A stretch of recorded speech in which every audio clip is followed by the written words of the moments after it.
Abigail tells me you got. Abigail tells me you got quite the set of lungs, John. I don't like to brag, but I could give you a taste. Yeah, I'm gonna take my horse down to Lemon Roads. We're gonna ride till we get no more. I'm gonna take my horse down to Lemon Roads. We're gonna hide till we get no more.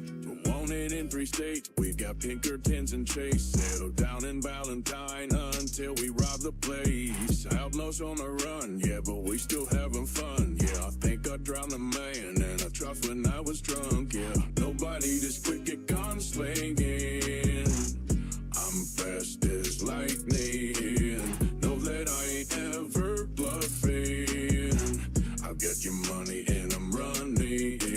Stole a pretty wagon, a possum got him flayed, and took a swig of boy, but now Lenny's everywhere I turn. My life is a nightmare, bounties on me everywhere. Just finds us a new camp and then he starts a fight there. Nobody this quick at gunslinging.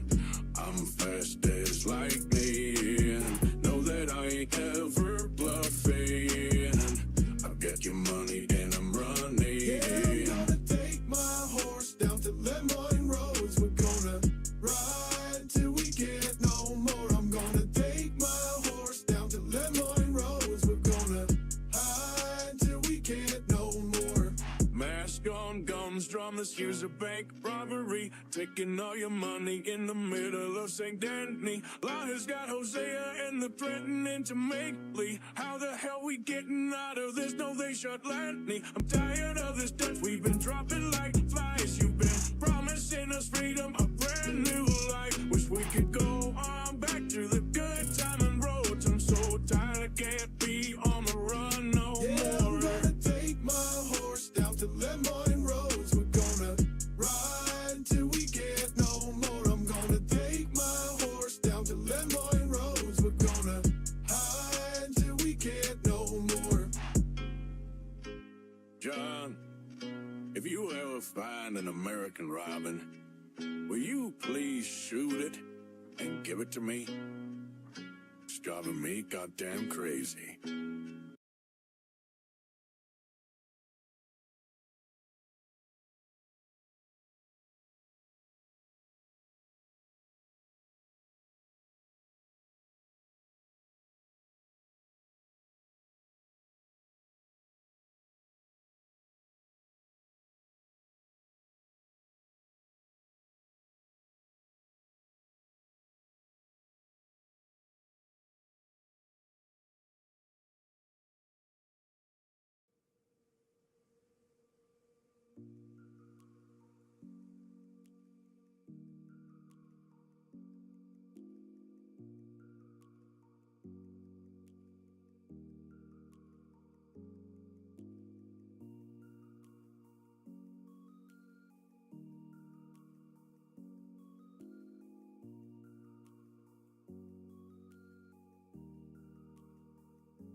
yeah.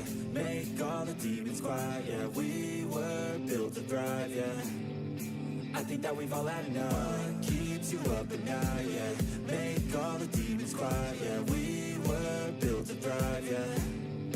I think that we've all had enough. Yeah, I think that we've all had enough. Sick of dealing with the old plan. They know that we're calling it wrong. You got me like, oh yeah, I think that we've all had enough. Sick of dealing with the old plan. They know that we're calling it wrong. It's too late to try to go contain it. A generation fueled by creation. We live lives on a small screen nation. We control the airwaves, no negotiation. Number 2201. I'm your host, Arwin. And before I start the show, please don't forget to share it on any platform you deem fit. And if you haven't already, follow me here on Rumble and be here when I'm going live, which is normally 2 p.m. Amsterdam time every day. And please also do support me through the PayPal, Patreon, Gifts and Go. Links are in the description box below. Also, subscribe to my channel or drop a super chat during the Rumble live show.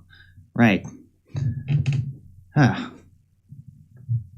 Weather today is, it's like one of those days again. Gray soup. And there's like a lot of wind rushing outside. It's like pretty nasty. It's just cold and restless. Birds are not exactly having a good time either. They're just like sitting still. I'm like,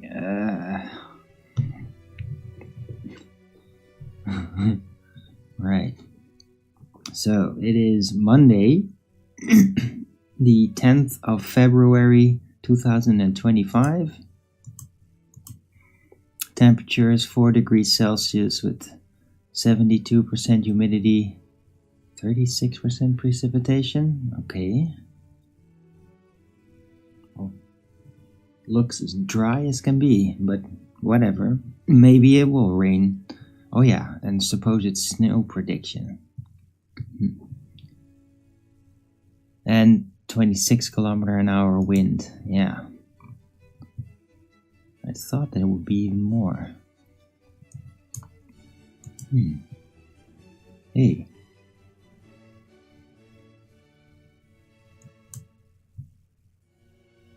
No.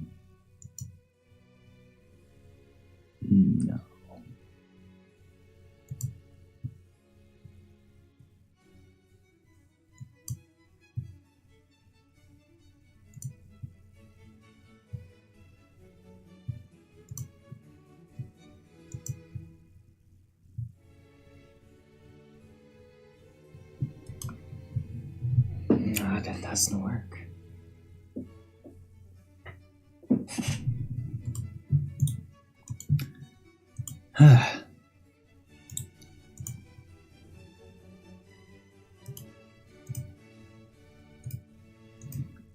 Yeah, yesterday, great show. Started out pretty bleak, but then, I mean, I had a great day yesterday. I got some dinner and all that stuff, and yesterday was just great. Really felt like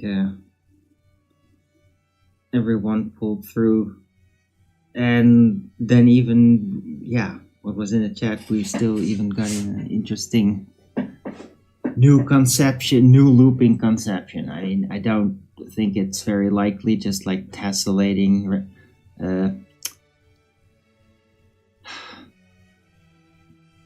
hexagonal Earth. I don't think that very likely either, but this one's just like another idea, and it was kind of mind-bending. Very difficult to explain too, how that actually works. Or well, maybe not too difficult to explain how it works, rather to actually imagine it is quite complicated. It's just so weird. Like with a rectangle, you can just imagine like, oh yeah, more of that literal same rectangle just fitting. Like geometrically, it's way easier to imagine. But if you're like a cogwheel and it's looping in all directions exactly, so you like wherever you go in a straight line, you end up exactly where you started. I mean, that is just like, what? To imagine that geometrically is just, it defies the geometric senses. Like the logic of how that works. It's so, but I mean, it's interesting to imagine that, though. Like how that would be experienced. Like it's all just interconnected. But it's not supposed to logically according to geometry, but it still is. That's just weird. But fascinating, you know?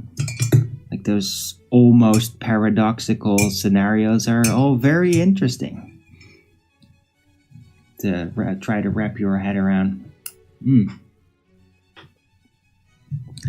Right. And it was also kind of funny that like there is a map that kind of looks like a cogwheel. And of course, it's not meant to be like the same scenario, but it's just kind of happenstance. Like, that's funny.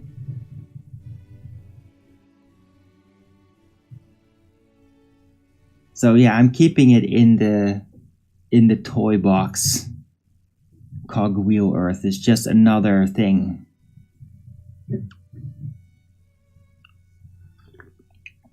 Although there is one certainty with Cogwheel Earth, I don't even think I actually mentioned that, and that is no possibilities of like other realm segments then.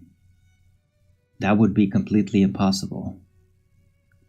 Right? Because if wherever you go, you end up where you are, well then that means the loop is going to be equal and there can't just be more realm segments like right next to Cogwheel Earth. Like you can't get there because you're looping in on yourself. Right? Another idea why like no, maybe not. And the tessellating hexagonal Earth is very different in that sense. Because it had that option. It's very easy to switch out. It's like, oh, it's just looping in that way, but not in one other direction. So you can have like multiple loop directions, but if you like go in one very specific line, then you don't loop in on yourself. Yeah. Right, it's getting very loopy for the early part of the show. Right, anyway, I hope everybody's had a great weekend.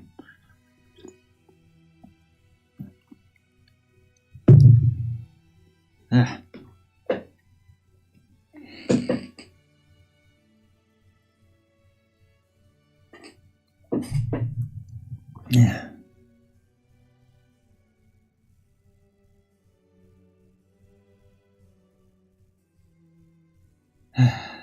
Yeah, I feel great. Well rested, had a shower and all that. So I feel refreshed, ready to go. I don't know if people are going to show up immediately again. I mean, that did help that everybody just showed up immediately. Not just some fake impersonator that's immediately banned because I can see through that.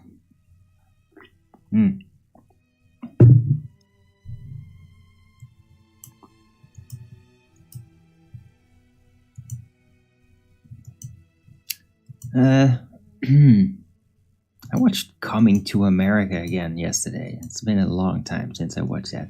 What a weird ass movie that is. But very entertaining though.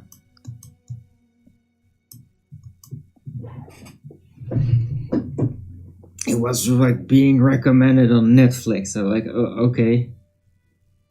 But I mean, it's so weird now watching it so like many decades later. First off, like the 80s music is just great. It's so stupid, but it's so great. I don't know what that is. It's just so loose. It's just like with Ghostbusters, also filled with 80s music. And it's like, when you objectively listen to it, for me, it's like terrible. But I can't help but like it somehow. It's just weird. Ah, damn it, the 80s music magic got to me. And like the youngsters must think I'm total boomer for responding like that. But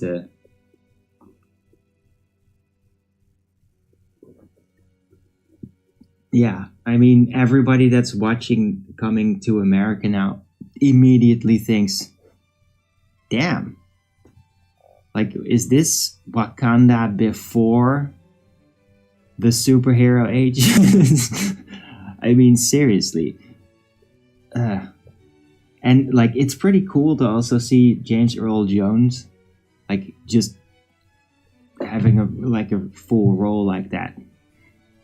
Like, I mean, he is an actor befitting of a king. Like, he actually made a really good king, and funny too. Like, it's just, there's a lot of like energy in that movie, behavioral stuff, and it's so damn lighthearted.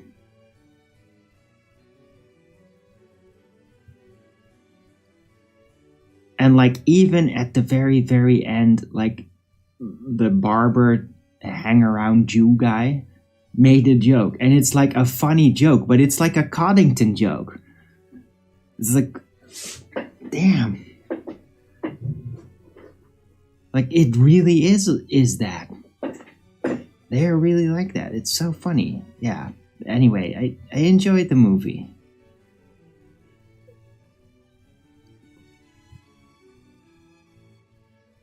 It's like, in a spiritual way, just very pure, and it's like really just trying to be really nice, despite some really shitty stuff also that happen. I mean, like, the guy's stuff just gets stolen all the time, but it just doesn't care. So basically, they're twisting it around to just really display like how much the main character guy, just Prince, does not care about wealth, like, at all. Like, oh, okay, I'll just get a new thing. Like, he has no awareness of, like, has no Grabbler awareness whatsoever. Like, that really stood out.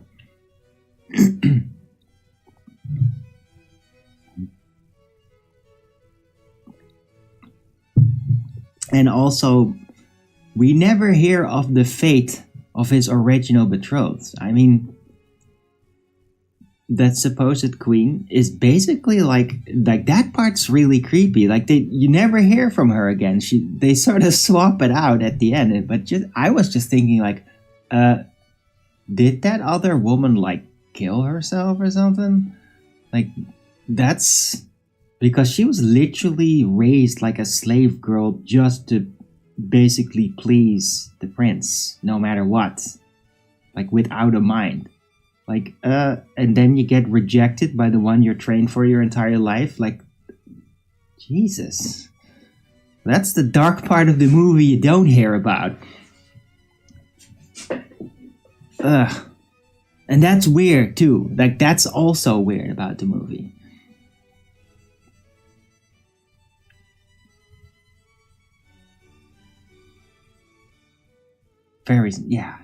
Very entertaining, very strange.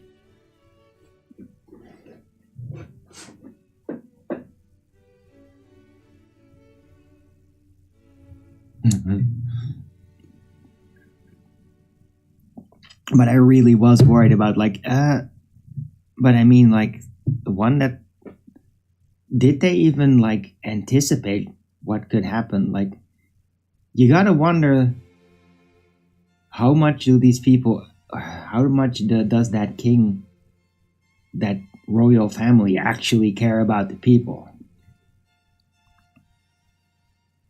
Because they kind of like, I don't know why I'm getting into this. It's just, I'm just like talking about that movie, Coming to America. It's a very well-known classic. But there's like these little mysteries that are just never addressed because you're just like, yeah, you're just gliding through it. But there's like weird things in the background that if you then hold back and just think about it, like, what's really going on there? Like, are they a good royal family, or are they actually quite tyrannical? Like, do they just let people get killed and they just don't care? Because, yeah, with that supposed future wife, like, did they even think of, like, what would happen if the prince just rejects it? Like, she just cast to the side, or won't she, like, go completely crazy then? Like, weird.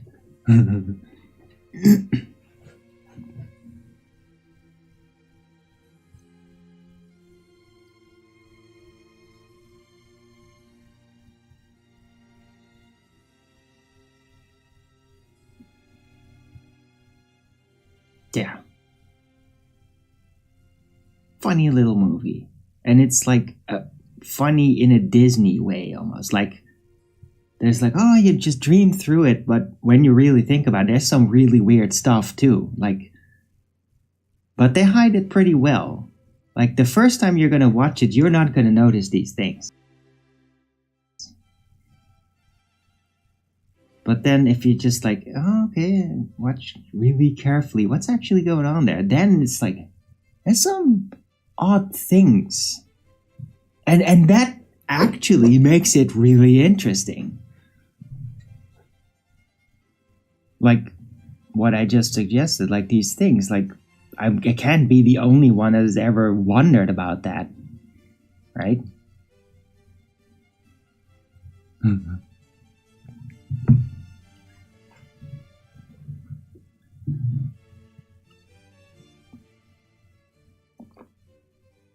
But in a way, they really just made sure, yeah. Oh, another idea about it, I almost forgot. There's this scene where basically Prince, I keep forgetting his name, Hakim? It's like, there's a robbery and Samuel L. Jackson barges in with a shotgun, and the prince basically just steps up to him and like starts talking to him really politely and like to stop, and then disarms him. But I mean, at that point, I had a serious cognitive break at that point. Hey, Borders boy, good to see you. First to chat. Because I was like, okay, I'm pretty sure that even back then, if somebody would have done that, like Samuel L. Jackson would have freaking fired that freaking shotgun right at his chest. So I'm like wondering, okay, I'm now having a Jacob's Ladder experience. Like, is the rest of the movie his dream of it all being great? Because he actually got shot dead right there in that cafe.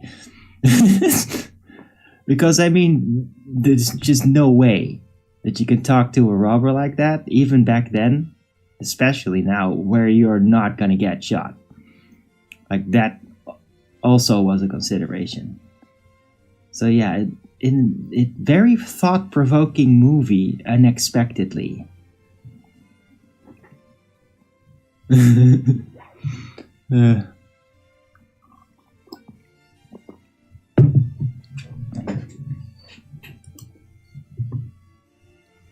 I might actually put that in the title. Why not? I mean, I do movie review things. It's just I don't really show the movie. I just talk about it.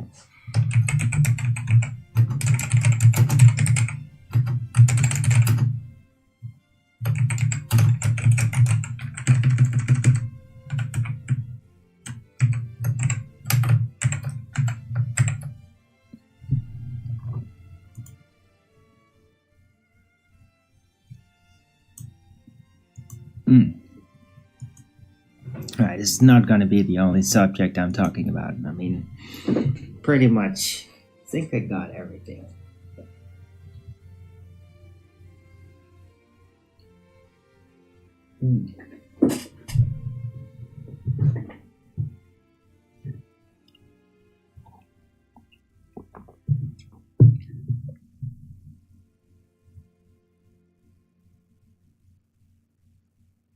Maybe, yeah, another thing is, but it's probably generally addressed, like, how the hell would a king actually,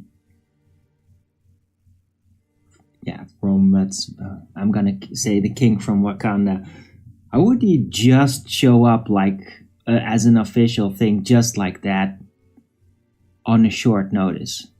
Like, how the hell did he get that all arranged on such a short notice to just be able to just go there and do that? Right, because it was like an emergency arrival. You got a phone call, like, what the hell? And then suddenly they appear there. But just to arrange an arrival in official capacity, which it kind of was, they didn't just go in a car. No, like with with several cars and almost like what do you call that? A presidential line. I don't know what you call that when it's like several cars and guiding police, motorcycles and all that. I don't know. Maybe somebody can figure out what you call that. It's not a parade. It's a line of motorcade or something.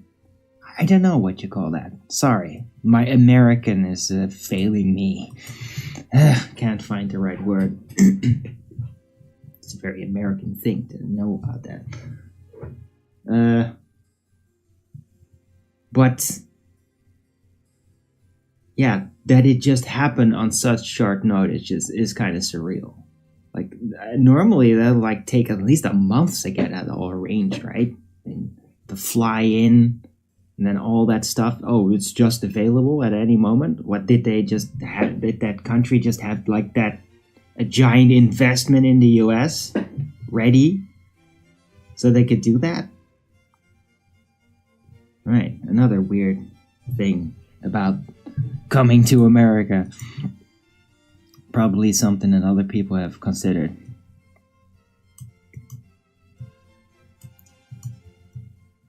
Right, but I mean the Jacob's Ladder thing, like it's doable to see that in there.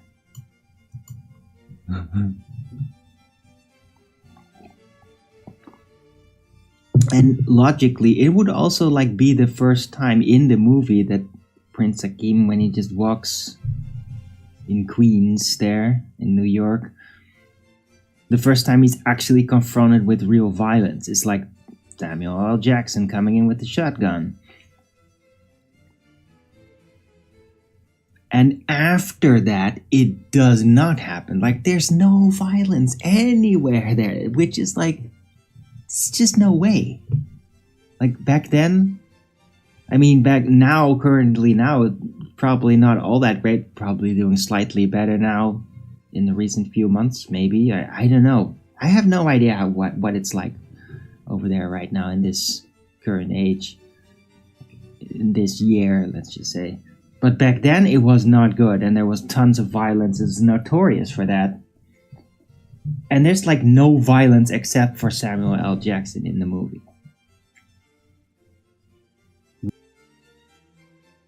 Which supports the idea that it's actually a Jacob's Ladder situation, because it's just the first time he gets confronted with it. He wants to play the hero to get the girl, then logically gets shot immediately with like the first time violence happens, and after that, dream continues of him succeeding, conquering his girl, and like parents going along with it when there was no sign when he even went there that he said like, I want to find my wife there. He didn't say that. Like they weren't doing that. Yet after the shotgun scene, parents are very, like, they still manipulate a little like parents.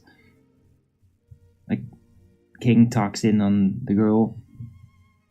But they're just so going along. Just Queen speaks up and like, oh yeah, no, like, oh yeah, screw that slave girl, right? I mean, yeah, she'll go nuts. She'll probably off herself, but like my son wants this girl to be queen, then my son gets it. Like, also suspicion, yet supportive of a Jacob's Ladder scenario.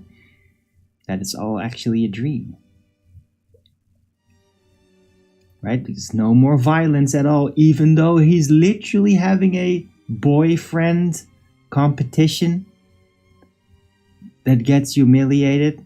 Dude, if I was some kind of narcissist, asshole, pimp, wannabe guy, like that guy's basically playing, dude, some asshole from another country, some N from another country comes in and just like steals my girl away and is like rich. Dude, I'd be freaking pissed. I'd beat the shit out of that prince if I was a narcissist pimp bastard like that, right? Which he was. He was just a bastard.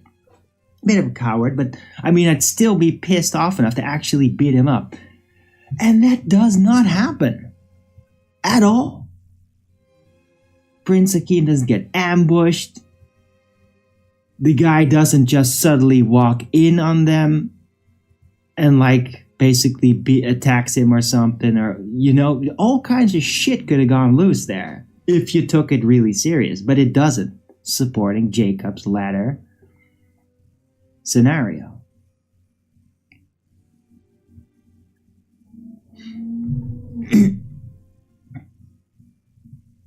I gotta add that to the title. Anyway, hope you guys are entertained. It's maybe not exactly what you expect. Then again, you never really know what to expect from the show.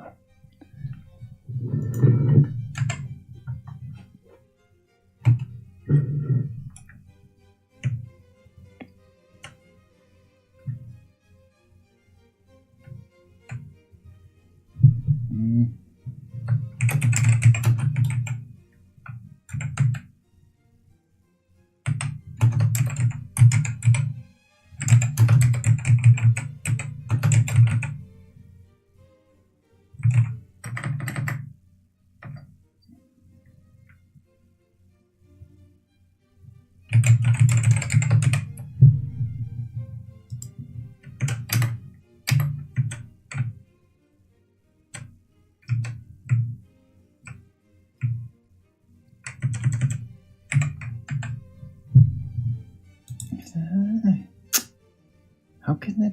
Oh, wow! Didn't see that. All right, just add that Jacob's Ladder scenario. All right.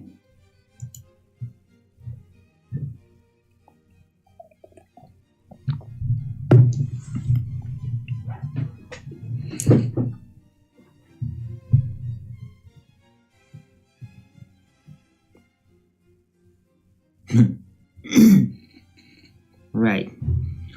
Anyway, if you guys like the show so far, Rogan's it up. Yesterday got the tons of Rogan's up. It was just like awesome. Just did not expect that. Great. Thank you. I hope everybody enjoyed the show. I was certainly in good spirits in the end.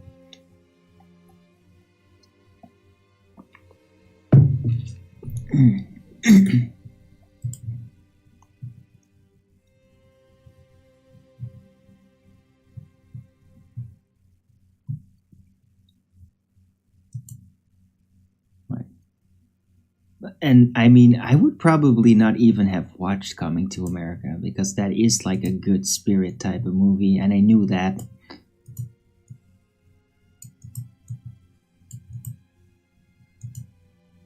I just didn't expect to start seeing all this stuff in it.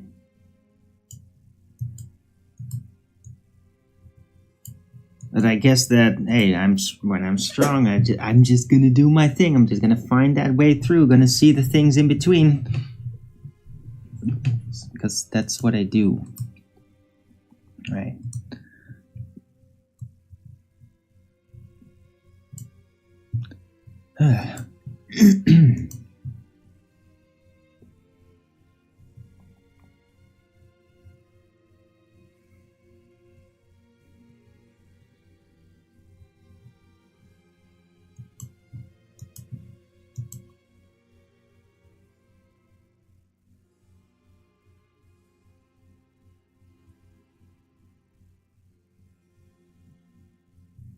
Right. Hope everybody's having a good Monday. I mean, yeah, maybe today is one of those days when not a lot of people have time. That's fine. Ah.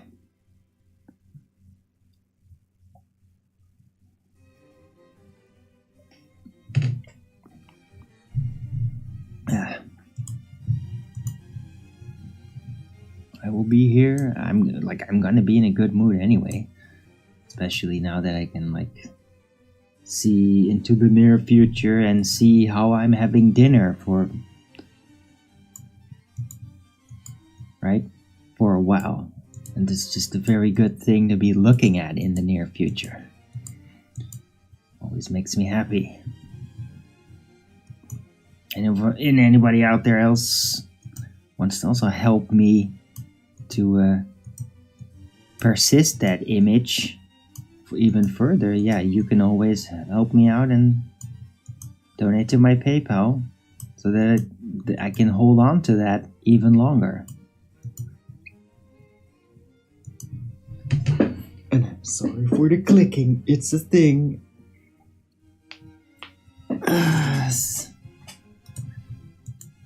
It's my ADHD, probably. The clicking. I just have to click and oh, I'm clicking a sentence. I'm dragging the box across the sentence and I keep doing it. It's just like people would be fidgeting with their pen. Clicky, clicky, clicky.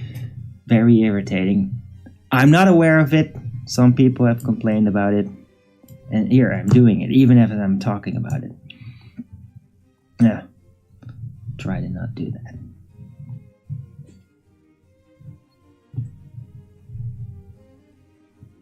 But it is kind of therapeutical for me to do it. Right. Now I'm actually doing something with it. Not just clicking for the clicking. Yeah. I still not really been able to confirm whether chemtrails are still continuing or not. I mean, especially with this kind of weather, you can't see. So I'm still held in a mystery. If anybody out there has seen any current chemtrail stripes in Europe or in America, please let me know.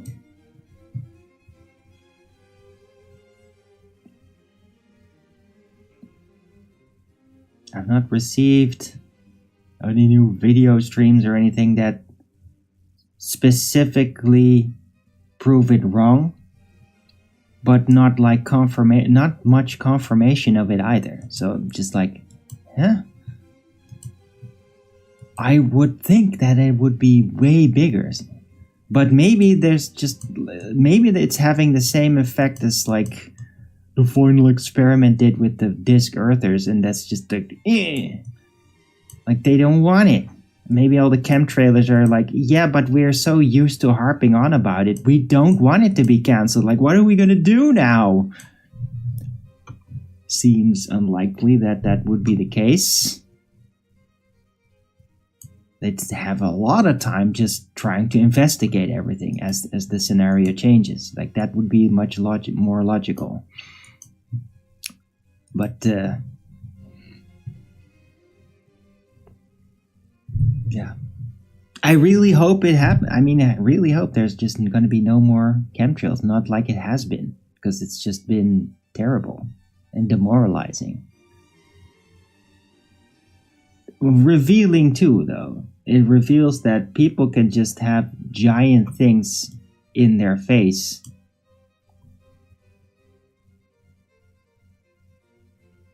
Channel name doesn't make it up. Yeah. Hello, person that I don't know. Yeah, I sometimes just talk about a movie because I just happen to watch it. It's not channel related, it's not cosmology related, right?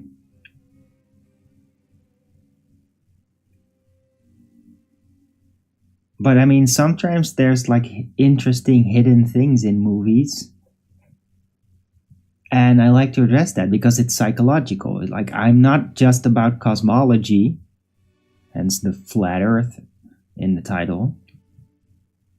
I'm also very, very interested in psychology and spirituality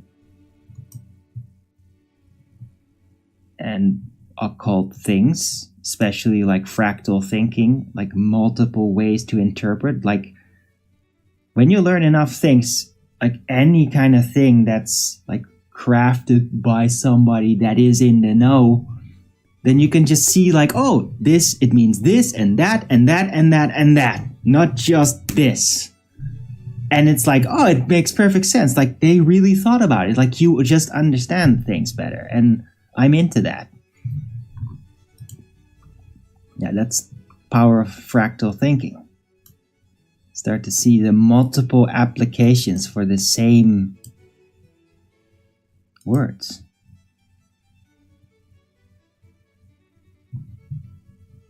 And just yesterday also through just one of the guys I like to watch on D Live, and he streams a lot of what's his name again? That's terrible. What's it called again? Oh, Jordan Maxwell? Yeah, that's it.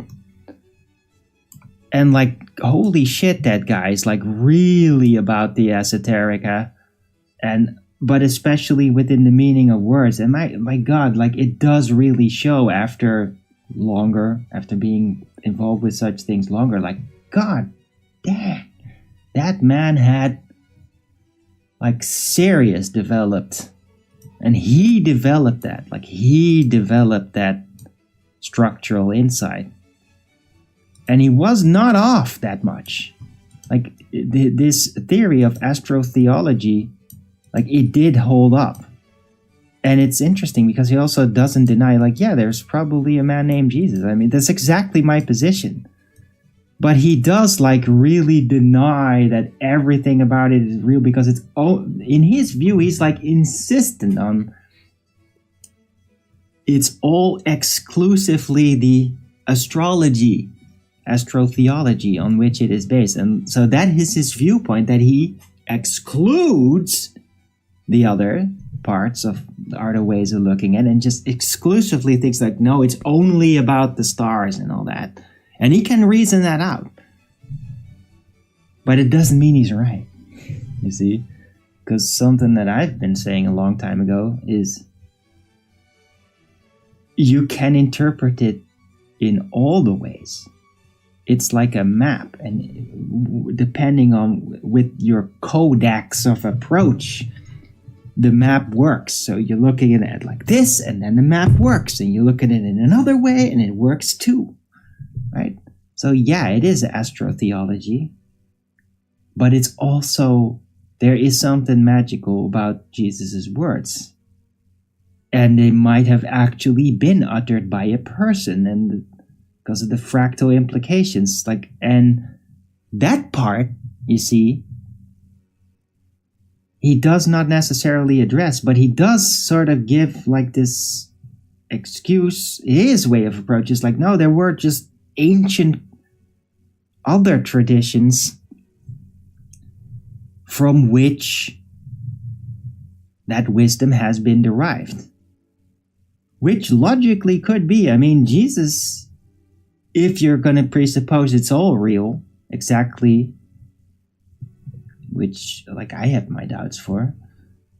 But, yeah, I mean, he would have learned things, right? Like, going around, even going to India, learning these things, right? So what is he going to learn it from? Well, from the things that were around. So in that sense, he's kind of being a stick in the mud, Jordan Maxwell, and just saying like, oh, no, it's not really super unique, because he's just like deriving that from other religions. Yeah, but isn't that like, duh? Yeah, it was around, and he's just continuing it. Does that mean it's all wrong and it's only just about... a bunch of astrotheology extracted from celestial events? Is that all that it is? And I know, like, in these hours and hours of lectures that he does, he never truly addresses that.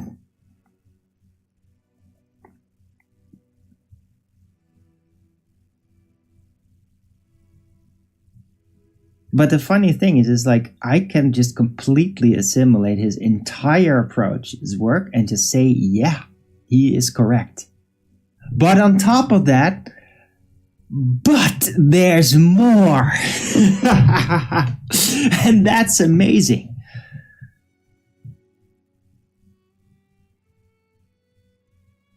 When you can do that.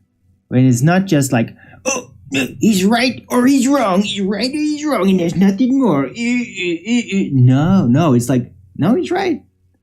But there's more. And that's great. That just like, oh. The depths of the power of God inside is just amazing. I gotta make a mention of that. I mean, Jordan Maxwell's a very interesting figure. So I'm gonna put that in the title as well.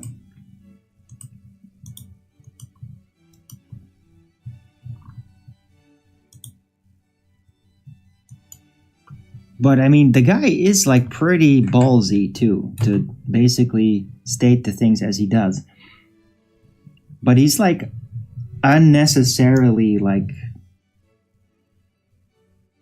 unchristian. He's like, yeah.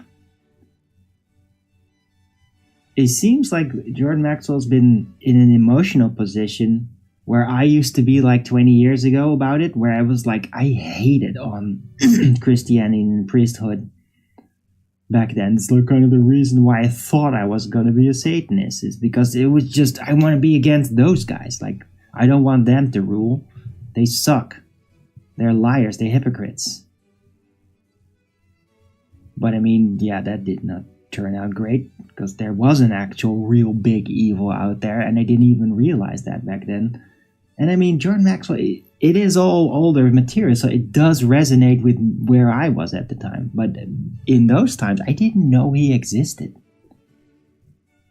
I only learned about Jordan Maxwell like after 2010, I think. And I wasn't all that interested, and then got more into it, I mean, in the recent decade, in the last decade.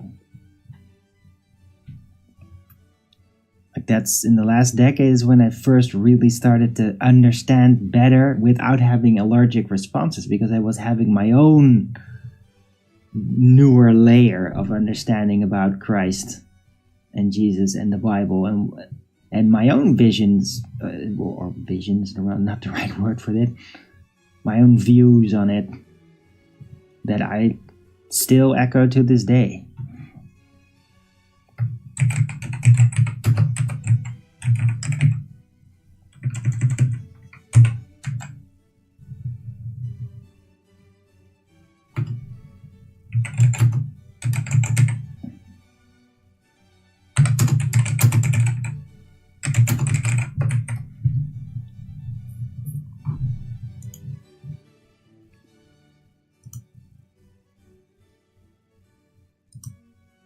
Right? And so I say, it's like, yeah, astrotheology, yeah, that is a big part of it.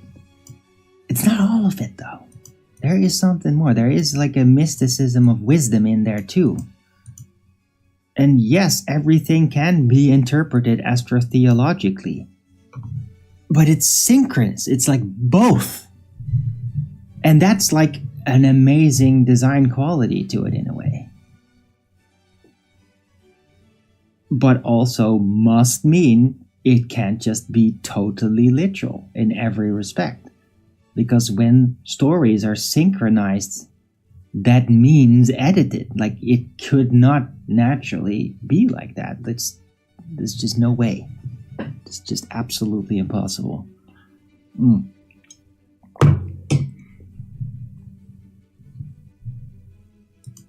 But I definitely am very fascinated with Jesus's words. There is something about it. There is like a wisdom there, and maybe that wisdom is very ancient. Maybe it's from the other religions and their versions, and then like priests came together and like, yeah, this is it. Like, this is the thing that we need to focus on. We're gonna call him Jesus, and he's gonna be like the arbiter, and it's like the arbiter of wisdom, the way through, right? And then created that out of it. Like, yeah, that's a possibility.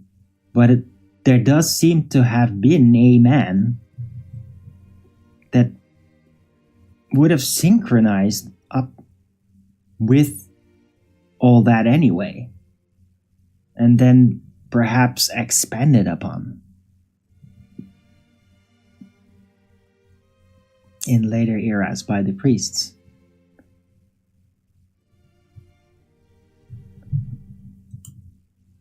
Right, so yeah, that's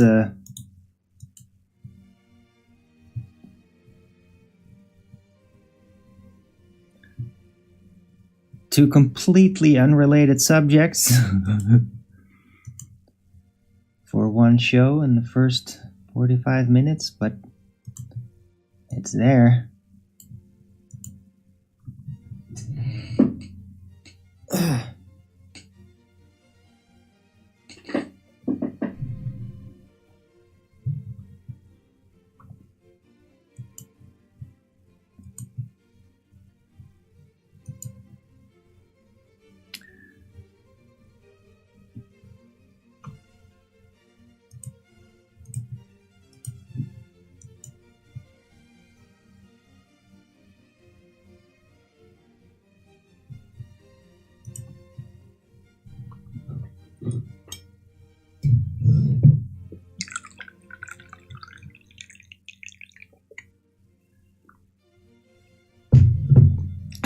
Today's a quiet day, I see, and that's all good. Like, my mood cannot be broken.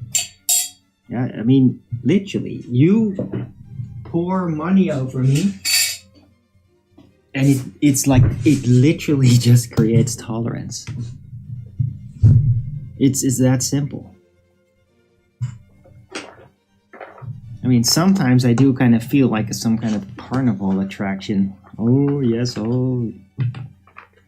People will love to think of me as such, some out there. But it's just like, yeah, you just put a coin in it and I just go. It really is that. Or it has become that. I have not always worked like it. And I'm not spiritually motivated by money. But I am like dependent on the energy influx for it. And that's just that's where my mom got me by the balls, or Manon, right? The god of money, god of this earth, got me by the balls with that. But I mean, yeah, it's his realm, that's what they say. And so it's like, yeah, spiritually, I'm like, no, God, that is not of this world. Like, I spiritually am not rooting down with my mind and everything in like gathering earthly wealth. But unfortunately, I'm still dependent on having enough of it in order to be able to do what I do the way that I do it.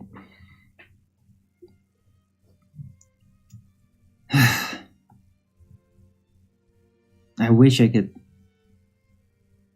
figure a way through with this specifically, that's not just like, oh, just get a job. Yeah, but I mean, getting a job means stepping away from focusing on what I do here. Changing the setting. Changing the motivations. Like, it'll become something different then, and I mean, if I have to reconfigure what I'm doing with my life, then I'm gonna have to focus on that and not so much on maintaining public relations with the internet.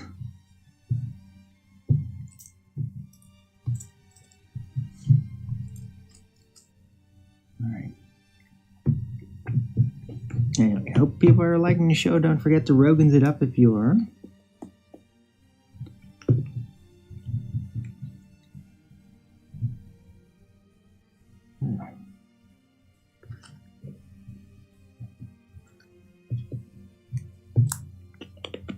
Right, so the more support, the better. And I mean, I will keep going, and I have a legacy. I have all my ideas, and I still come up with new stuff. Or some followers of mine that have been inspired by how I do things, they come up with new stuff, and then it's kind of like our stuff. Because, I mean, technically, I didn't come up with Cogwheel Earth. I mean, the idea of it, I just named it that. Like, in my mind, it's like a cogwheel. Or like, that's the name that I gave it, and it worked. And then, oh, look, correlation. There's a map out there that kind of looks like a cogwheel. That's just funny. But I wasn't the one that was, like, coming up with the idea of it. That, I think it was Cleary, Anunnaki. He's the one that actually brought the idea in the chat. So I'll give credit to him, right?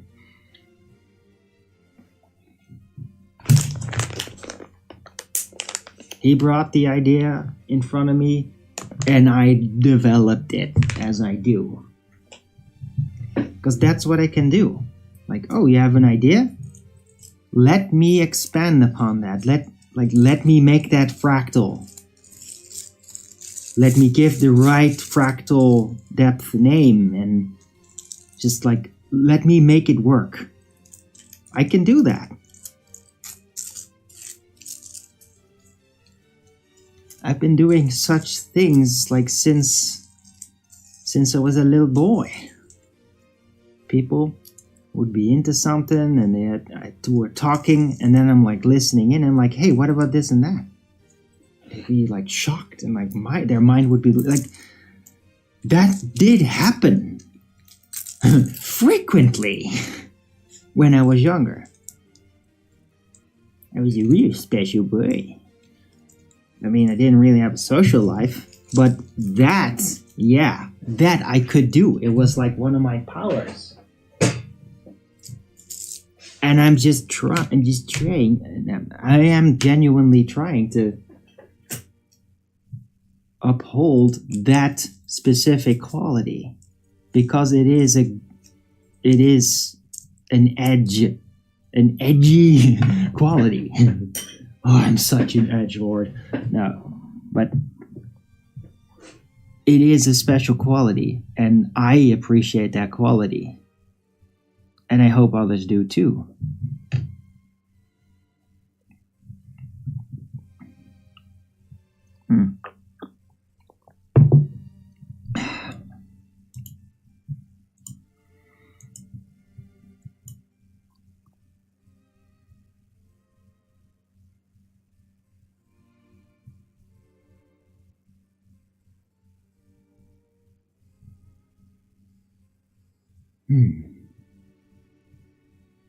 Right.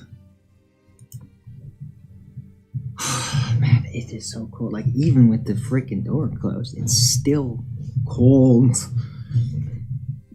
Damn it.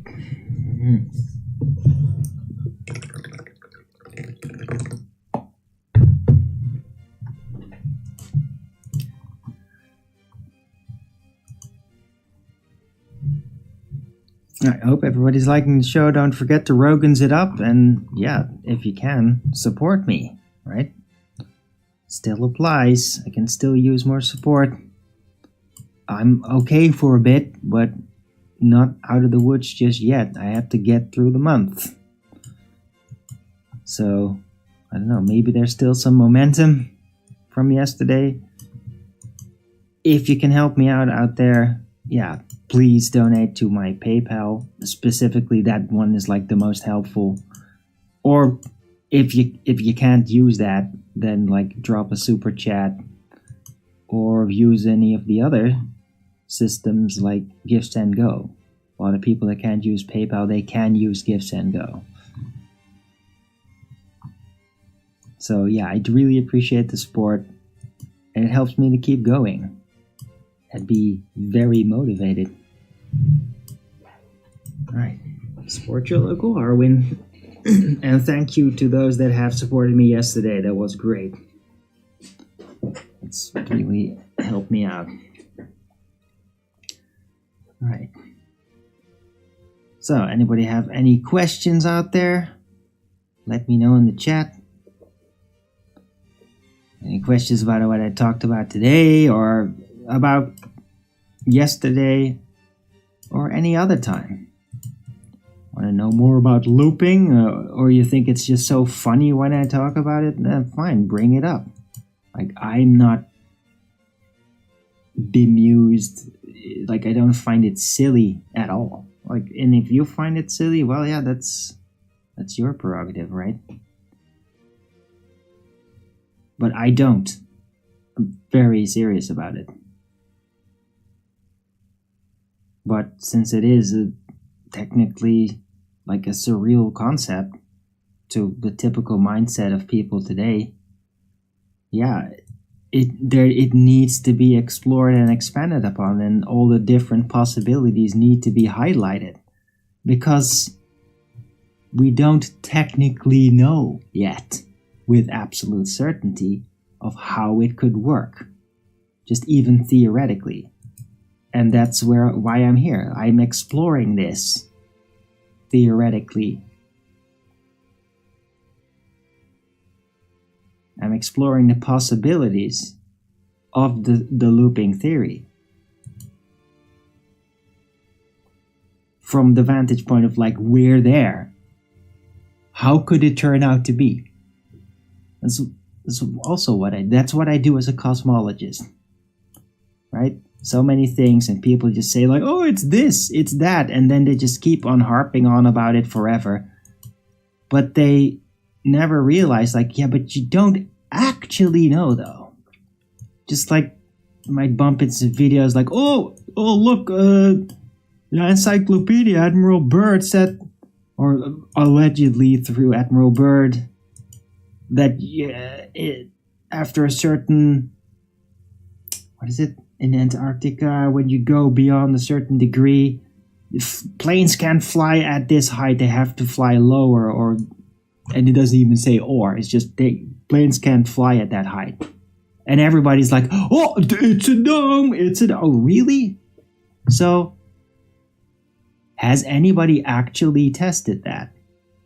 Let's say in recent time. You could, right? With a drone. It doesn't have to be a manned flight. You just send something up there.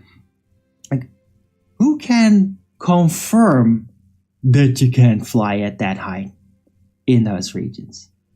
Right? Because as it is currently, it could literally just have been made up by those people that were supposedly exploring it, and they just say this is because, oh, this plays into that design that we're going to make up and trying to control everyone with from an occult position that eventually will be de-occulted. Yeah? So where's the actual tangible evidence that you can't fly at that height in Antarctica? Right? It just seems like a dome scam. And they don't tell you, like, oh, an accident happened. Or why? Like, we bumped into a barrier. It's exactly there. Oh, look, this is where the plane crashed at that time when it bumped into a barrier. Like, there's none of that. It's just like a journal type reference from just people writing to one another. Like, that's like how it's written about. It's not being super specific at all. Like, dude, if an event would happen in an open world that's honest, like that, like a cosmology defining discovery. Yeah, you think that you just casually write about it without like being hyper specific exactly what happened. I mean, no way. So it could just be a ruse. No, rectangular loop is not like a square globe. It's flat, and the available volume in which matter exists would be, as far as we know, a rectangle that loops in on itself like a tunnel. Not a square globe, yeah? The geometry about the surface of Earth is not like, you can't debate it. It's flat, no matter what. Yeah, it's just we don't really understand the total orientation of everything, of that flat plane. Yeah, the orientations and the total layout of what is on the geometric flat plane of Earth, that part is still not totally defined. It's not totally certain. But what is certain is that it's flat. It's very, very flat. Yeah? Helen of Croy? Oh, God.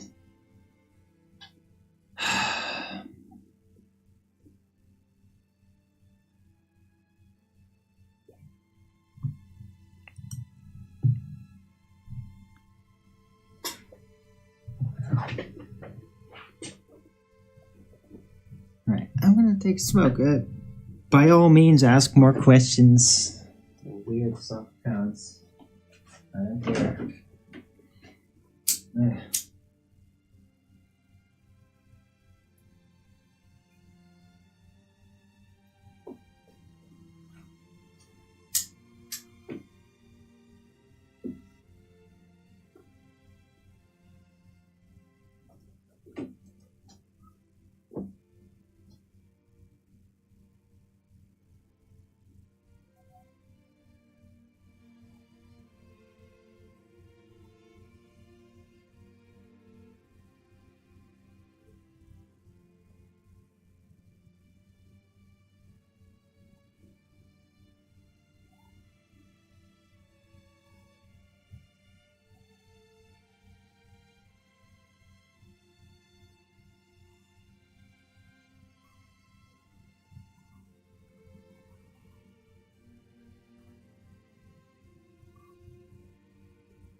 Right. Slow chat today, but yeah, I mean, that's all fine.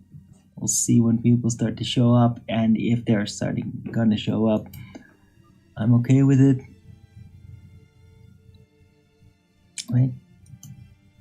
But yeah, it's not exactly flow in a day. Total of 3 comments after 1 hour. But that's all fine. I mean, don't have to have a long show today.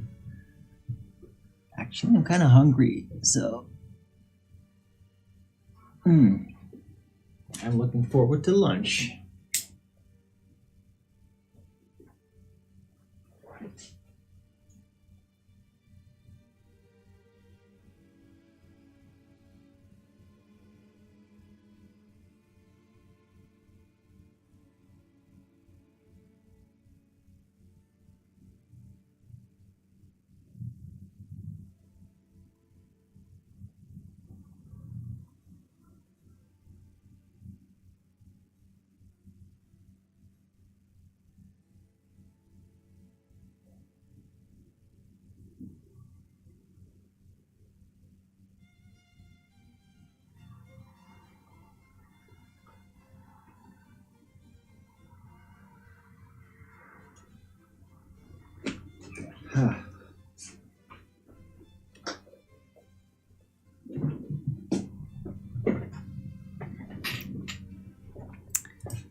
Right, so back. Hope everybody's appreciating the show. Don't forget to Rogan's it up if you are. Oh, jeez.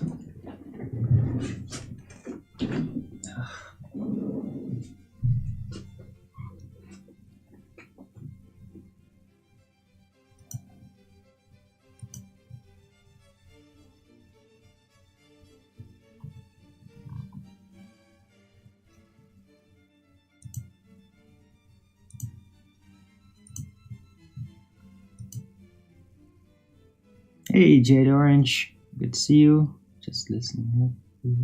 Oh. Cool. Thanks for the thumbs up. Right. Yeah, people are probably busy this Monday. That's okay.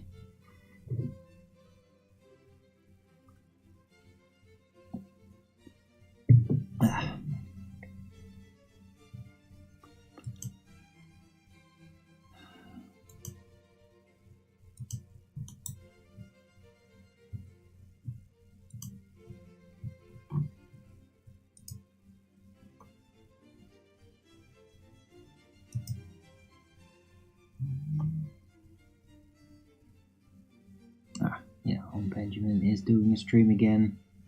10 p.m. Amsterdam time. That's nice. Looking forward to it. Wonder what he's up to. Hopefully he's gotten over the sore throat thing.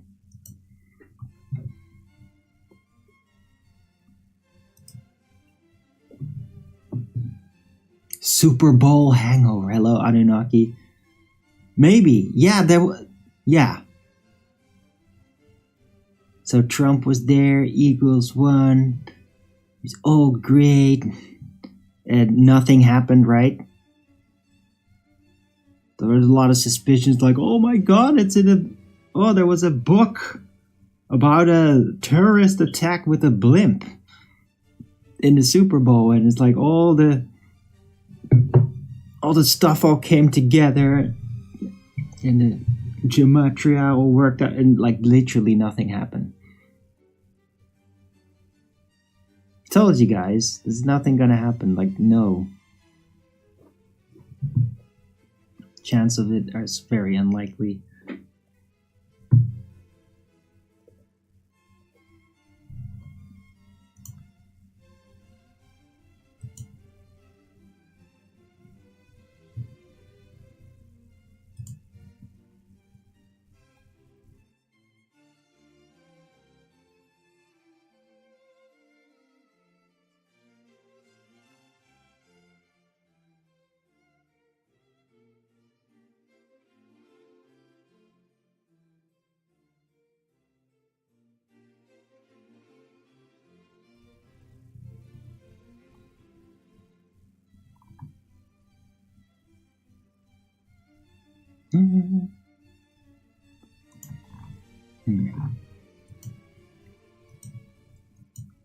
Yeah, I'm not seeing anything about it.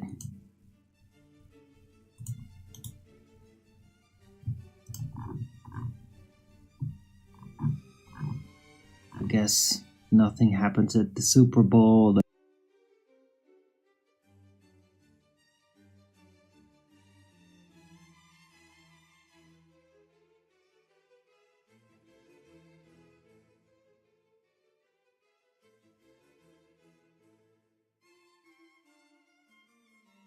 And it's not going to be mentioned at InfoWars.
Right.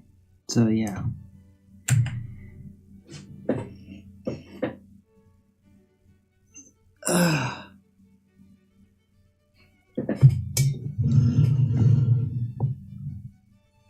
Curious to see what the Trump administration will be up to this week. I mean, they just keep going and going. I wonder what they're gonna tackle next.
I don't know, I feel relaxed though, but I'm like kind of out of...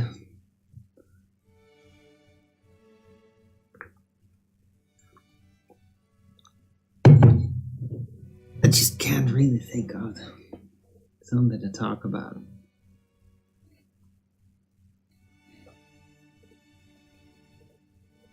Maybe I rushed through my material too quickly.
Can't believe this is still going on here in the Netherlands.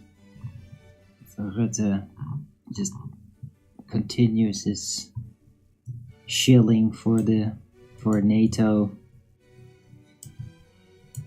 and telling everybody like, oh, Europe needs to spend more money on the weapons industry, like a lot of it. What the fuck?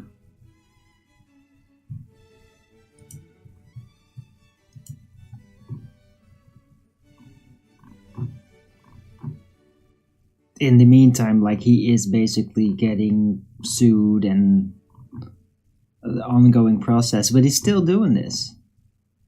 It's really bizarre that it's still continuing all this.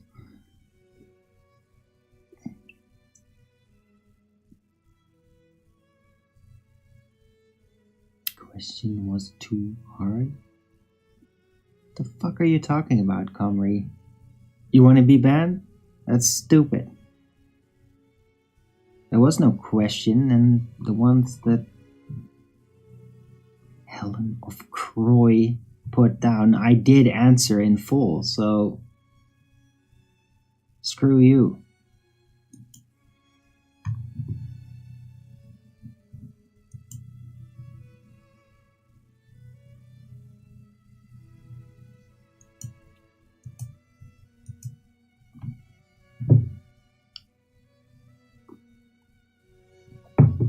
Yeah? Or do I need to type it out for you?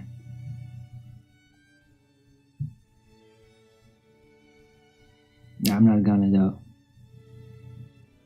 There was scroll up? What the fuck are you talking about? There's 2 sentences here. Is rectangular loop like a square globe? Yeah, I literally addressed that in full. And then loops are usually round, which is not a question, that's a statement. Hey Odeon, thanks for the thumbs up.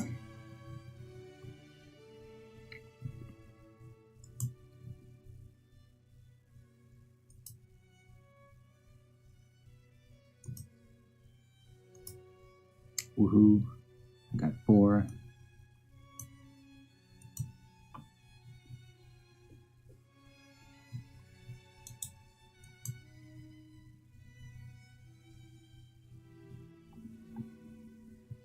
So I don't know what you're talking about. Scroll up. There's literally no scroll up. The chat's been not that elaborate. There's no option to scroll up. Yeah, there's not even enough chat that I'm gonna safely add it to the screen.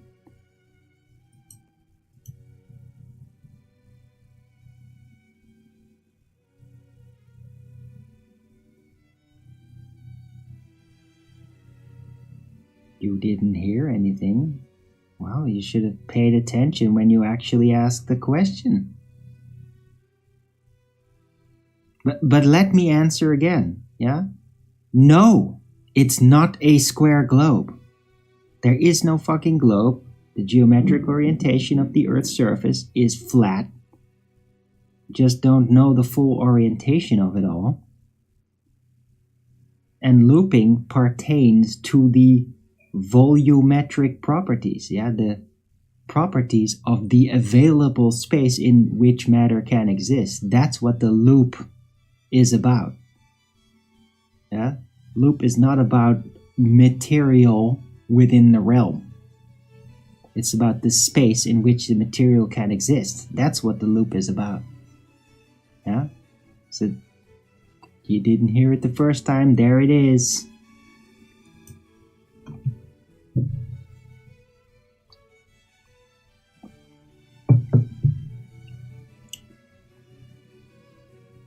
My audio is working just fine.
Sorry, I'm just getting distracted looking around. It's freaking hilarious.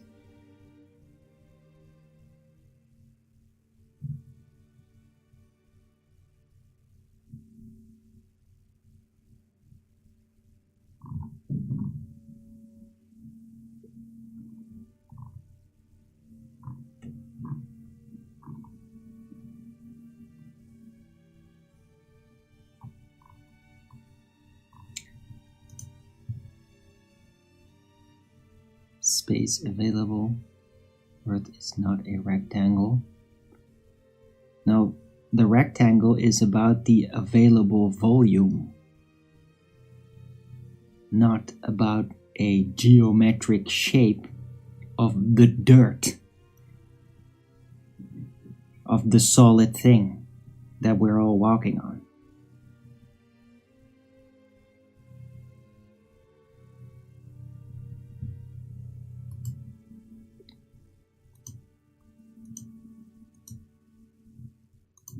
I can add it.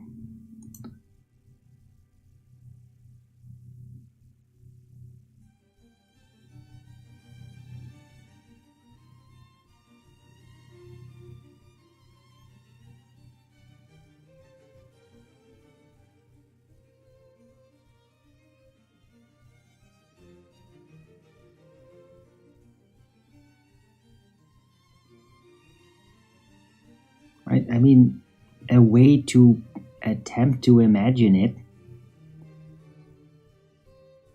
Does the dirt have a shape?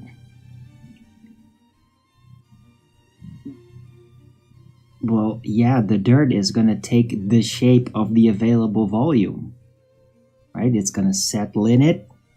So a good way to imagine it could be to think of Earth as being an aquarium, an actual rectangular aquarium. Except with this aquarium, the ends of the rectangle loop, they're interconnected.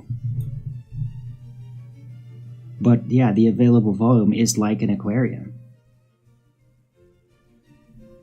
That would be the first description of the rectangular looping, right? Because it's not entirely certain that it's exactly like that, but that's like the first estimate.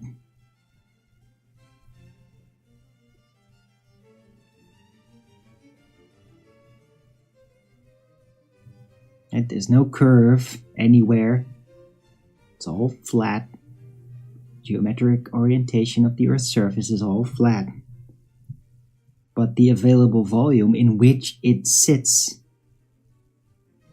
and the water is at rest and everything, that may very well be like a rectangle. How do you say that? When it's 3D, it's not rectangular. What do you call that?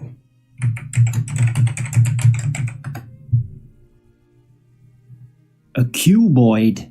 Okay, is that called a cuboid? Huh. Serious?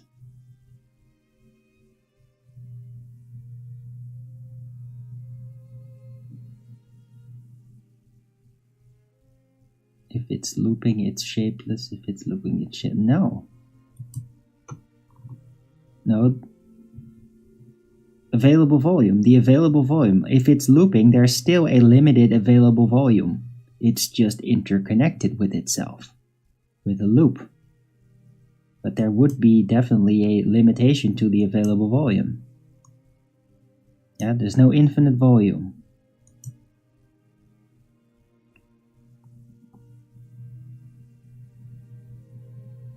Cube Earth. Nope.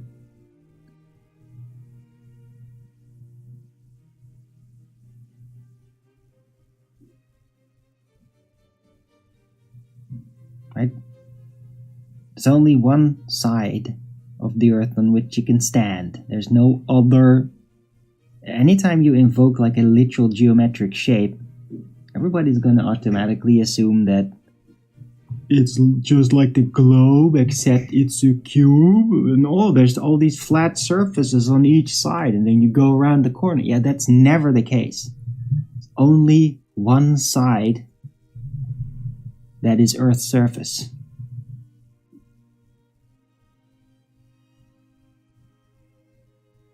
Yeah? There's only one face of the Earth. That's why they call it the face of the Earth. It's the one side that we can walk on.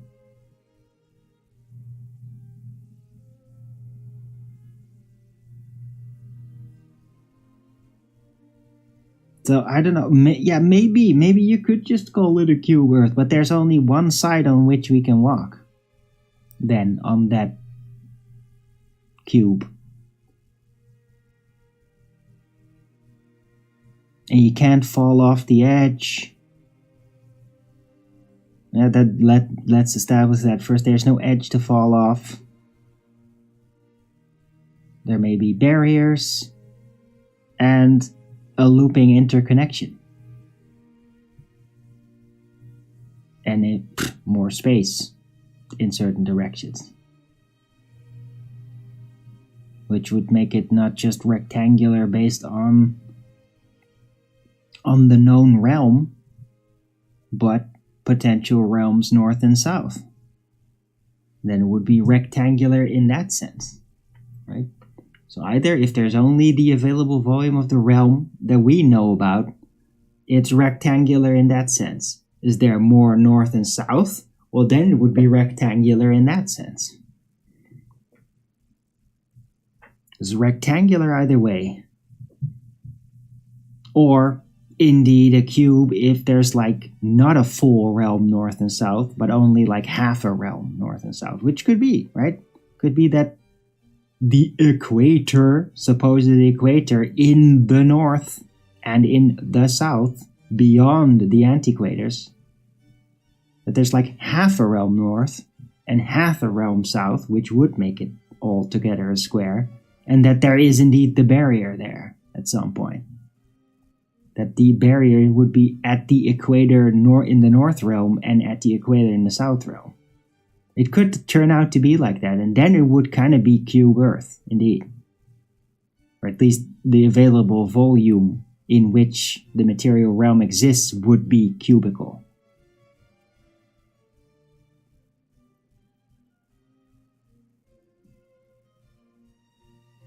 An illustration is needed? Yeah, that's too bad. I mean, I can show you my sketch again, and then just add verbal description.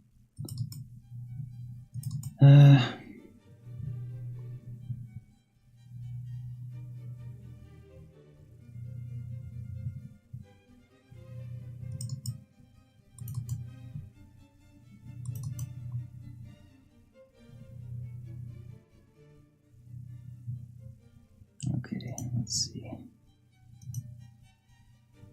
Right, there you go. Well, the square which you're looking at here, it's because you're looking from a perspective outside of the loop. If you imagine that there's like a distance from the equator, right? This is the equator to the antiquator in the north. There's that much distance here. So then the barrier would be here at the edge and there at the edge. That there would be half a realm north and half a realm south and then some kind of barrier. Well, then it would all add up to a square. A looping square, not a rectangle. So if I would draw a barrier in here, like, ooh, it's uptight, it's a barrier, which I'm currently not assuming, then yeah, it would kind of be like a square.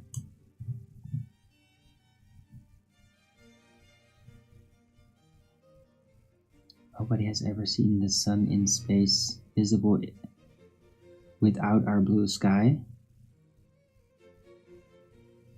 No, that's not phrased entirely correctly, Anunnaki. Nobody has ever saw the sun while the stars are out.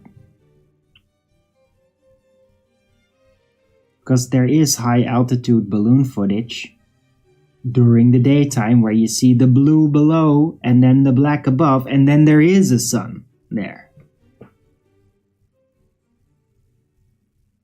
That footage does exist, so that's not entirely correct. But I mean, nobody's ever been to outer space, right? And then see anything, because you can't get there. There is no outer space. They can't get up there. It's a trick. They just say they did. They can go up relatively high, but they then tricked everybody by basically taking the camera view of up high and then warping it with lenses and maybe Photoshop to designate it to this circle that you're looking at, and then surround that circle by outer space, like CGI or cutting the picture. Has anybody been to the barrier? Nope. Well, not evidently. Not with certainty. I mean, people say that Admiral Byrd found the barrier, but he didn't literally say that.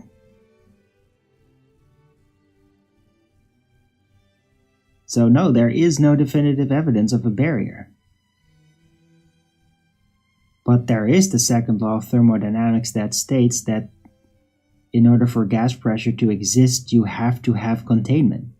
And containment could be equated to a limitation for the available volume in which matter, including gas, could exist, maneuver into. So that could be established through a dome, right? A tanker object, half a sphere to contain it, or like an aquarium.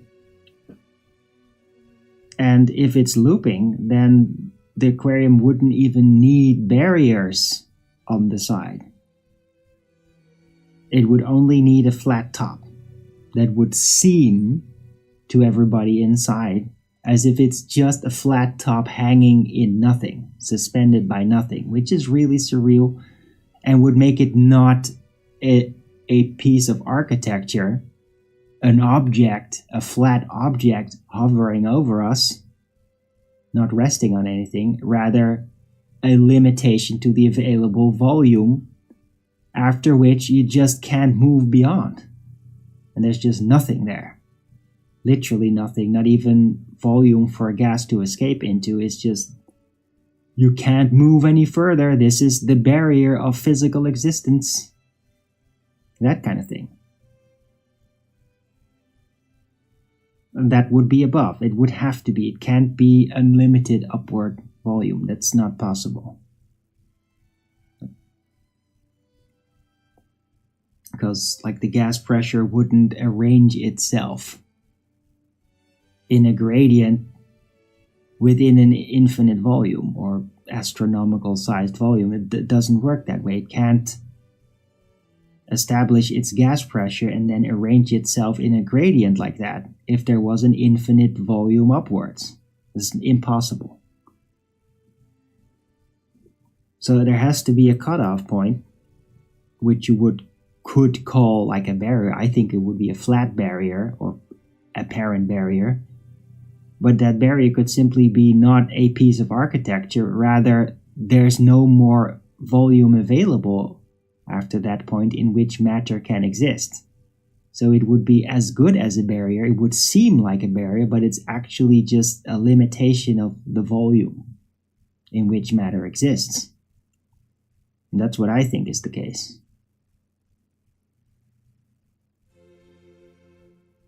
Right? But there's no guarantee that there will be a barrier or even a cutoff point when you move north or south or east or west. Especially east or west, it seems like it's very much looping. Why is there a gradient in a limited space? Because gas gradiates because of different influences. One of the most logical would be a temperature differential. Yeah, you have an aquarium filled with a gas, some kind, and then you introduce heat elements on one side of the aquarium and then cold on the other, and then relatively quickly, as it heats and cools the gas, a gas pressure differential will start to come into being. A gradient will literally form. So, since we can do that on a smaller scale, that is the most likely go-to reason why there is a gas pressure gradient. I mean, it is very well known that the higher up you go, the colder it gets. And the Earth is absorbing the heat from the celestial light from the sun in order to radiate that heat and be the heat influence within the volume. And then up there is apparently a cooling influence. Or at least there's no like solid shape absorbing heat.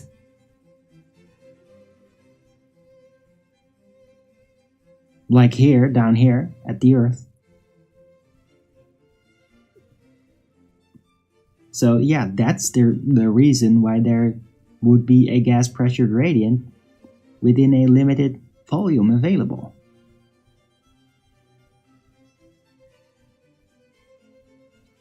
Heat influx on one side, cold influx on the other side. That creates a gas pressure gradient. Like in a closed system.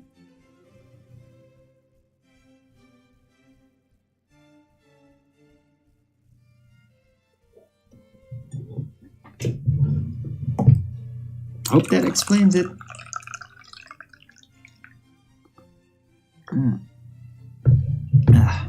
Interesting.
Would mean cold air less dense than hot.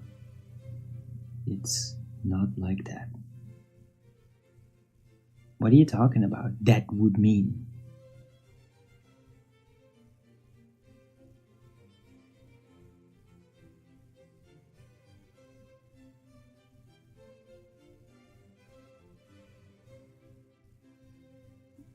I mean, isn't it less dense up there? I'm pretty sure it's less dense up there and the cold is up there. So what are you talking about? What are you talking about? It's not like that. It is like that. Yeah? The cold air up there is less dense than the warmer air down here. Yeah, it is. Yeah? More density here, down here, than the cold air up there. Yeah. Don't know why you're claiming that that's impossible, because that's exactly what is the case. Measured and everything.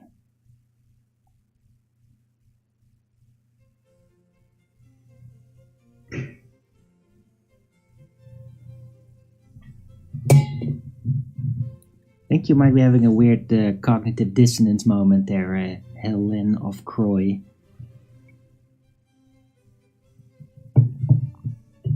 Anyway, I'm gonna take a 2-minute break and I'll be right back. Don't go anywhere, and don't forget to Rubens it up.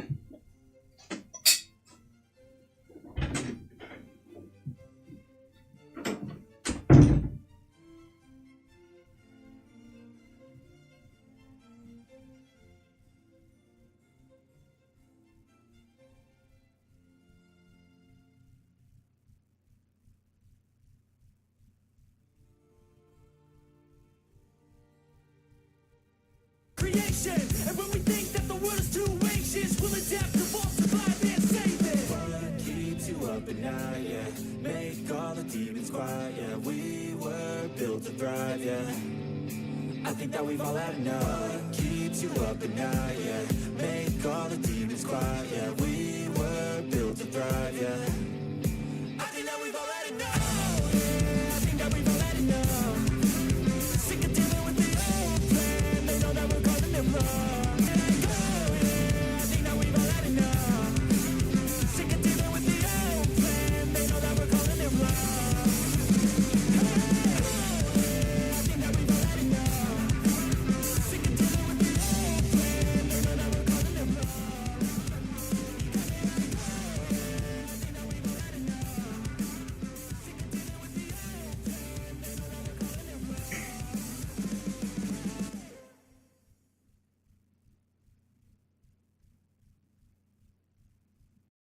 I don't ever slow up, no I don't take shit. I got no love for the fakeness. If you wanna play tough and wanna hate this, I'll always show up. I don't ever slow up, no I don't take shit. I got no love for the fakeness. If you wanna play tough and wanna hate this, I'll always show up and make a statement. I don't ever slow up, no I don't take shit. I got no love for the fakeness. If you wanna play tough and wanna hate this, I'll always show up and make a statement. Everything I do so instinctive and so passionate. Every word I move so descriptive like an adjective. I got a vendetta against people who patented being negative when you should be getting after it. I got facts over tracks, this and that, spitting slow, spitting fast. I could roast, I could gas, think I'm okay at last, but I don't know if that can erase all the past and the pettiness. A reflection of the emptiness, hilarious. You think you're worth my time, you're delirious, mysterious, because you hide behind a fake exterior, inferior. You know I'll always be a bit superior. Get off of me, this ain't no humble brag. I want you to hear words, you can say them back. I want you to feel free from the chains that last, and to believe in what you got, it was built to last, yeah. Now that I've been put through hell. Cold air is denser. Race cars go better with cooler air. That makes no sense. Alan of Croy. Yeah. Why would race cars go better with denser air?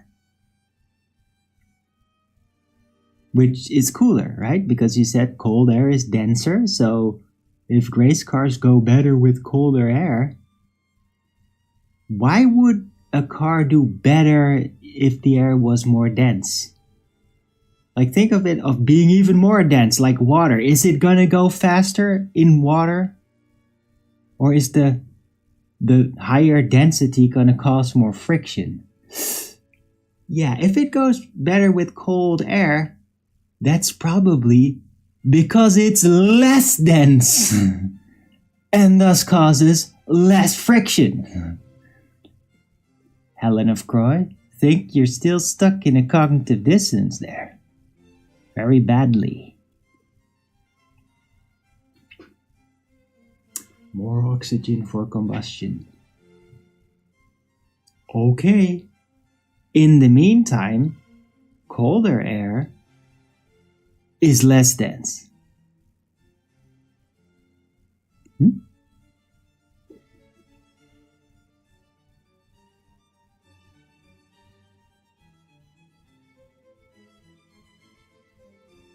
And I'm pretty sure that depending on whether the air is cold or warm doesn't change its oxygen composition, because it's air and it has the amount of oxygen in it that it has. Doesn't matter whether it's colder or warmer, it's gonna have the same amount of oxygen in it. It's a very strange reasoning that you're putting together there. Nope, it's denser. Yeah, except it isn't.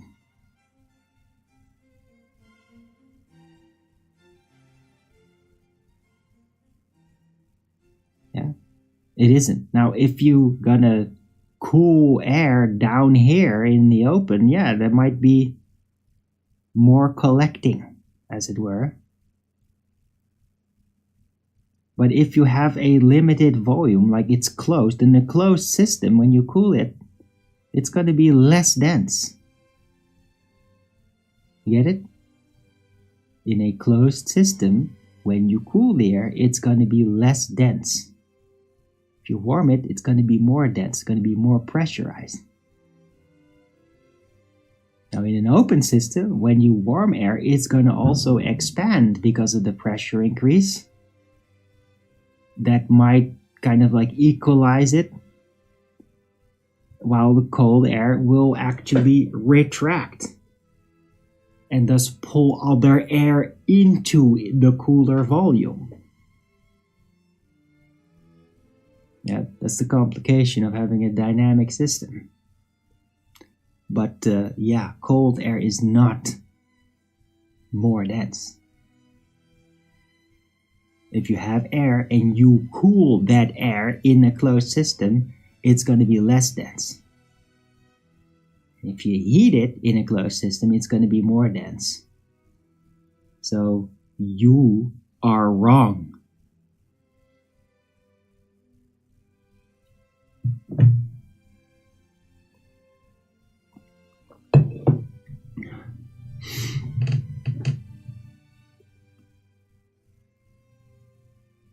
There's more air. No, but you're turning it around, Petsy Pie. This is incorrect.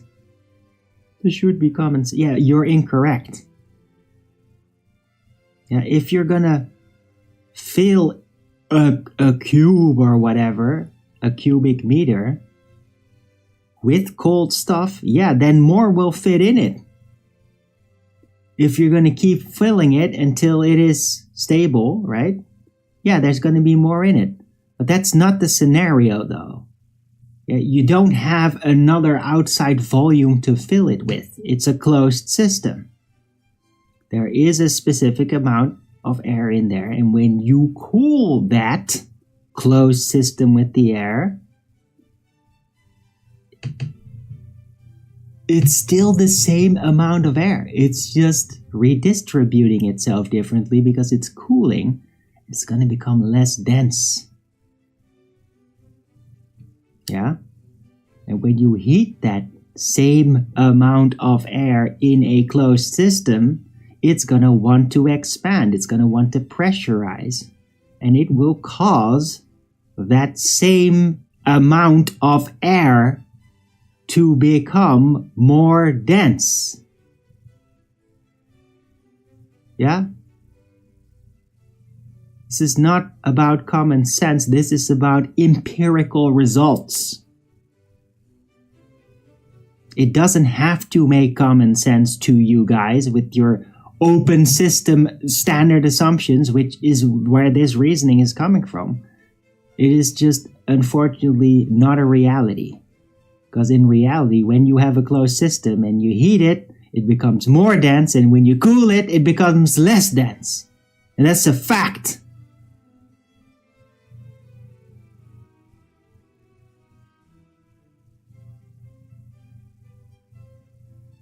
I'm afraid no. I'm not. Cool air, less dense. Warm air, more dense. Right? Now, if you put cold and warm air together, then the warm air will want to rise and the cold air will want to sink because it's shrinking. Right? Cold air is shrinking, hot air is expanding, and then if it gets that ability to maneuver, then the warm air will become less dense because it's expanding, and while the cold air becomes more dense because it's shrinking. But that's only if it can do that, because it's like the cool air with not cooling air beside it. Yeah? Hot air with not heated air beside it. Yeah, hot air, not heated air beside it. Yeah, then it's going to expand. Then it's going to eventually become less dense. But when you have it in a closed system with not a different temperature air right beside it in that one system, it's not going to do that. So I'm afraid I am correct and you are not. Because you did not listen to the exact scenario that I put down for you. A closed system in which heat and or cold elements are introduced. Closed system.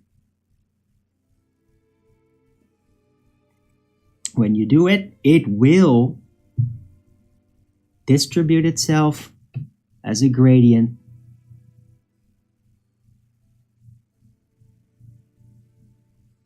Yeah, I already addressed this.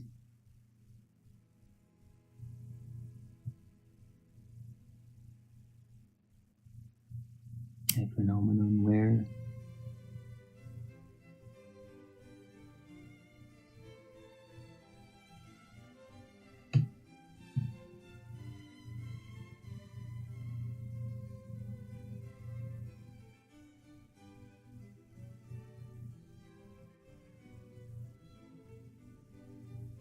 yeah, the fact remains, you have a closed system with a set amount of air. The air cannot escape. When you cool it, it actually becomes less dense. When you heat it, it becomes more dense.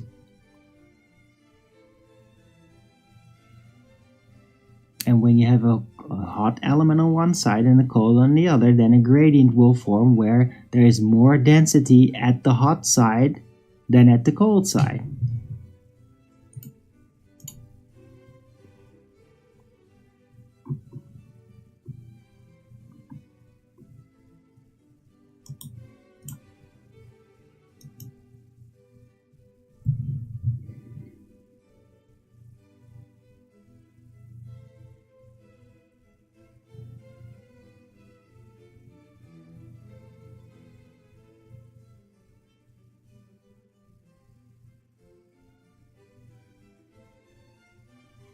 I'm not going to do. Yeah, I am not going to do that.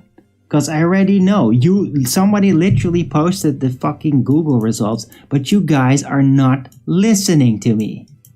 I literally addressed what you said. You're not listening.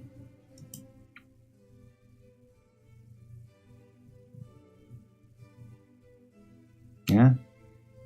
When you cool air and it's just cold, yeah, it's going to draw in more air because it's depressurizing, and then eventually there is more air in that volume, and that will make it locally more dense. That's right. If you have a how many fucking time do I need to tell you? Closed system. Closed. Not open. Closed system. Yeah? Closed system. A set amount of air. Closed system. Not open. When you cool air, yeah, it's gonna pull in more air because it's depressurizing. It's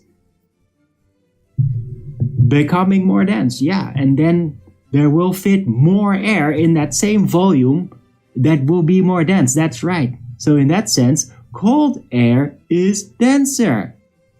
Yeah, I know that's what Google tells you. Yeah? But it's not addressing a closed system.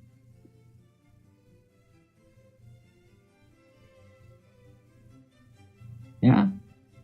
I literally addressed everything you said. You are wrong. All of you. Oh, you think, we got Arwin, fuck you. You're wrong. I'm right. I addressed it. You just fucking Googled it and just read a sentence and think, this contradicts it. No, it does not. You didn't listen. Talking about a closed system. You didn't type closed system within your inquiry, did you? Huh? You didn't do it? Did you?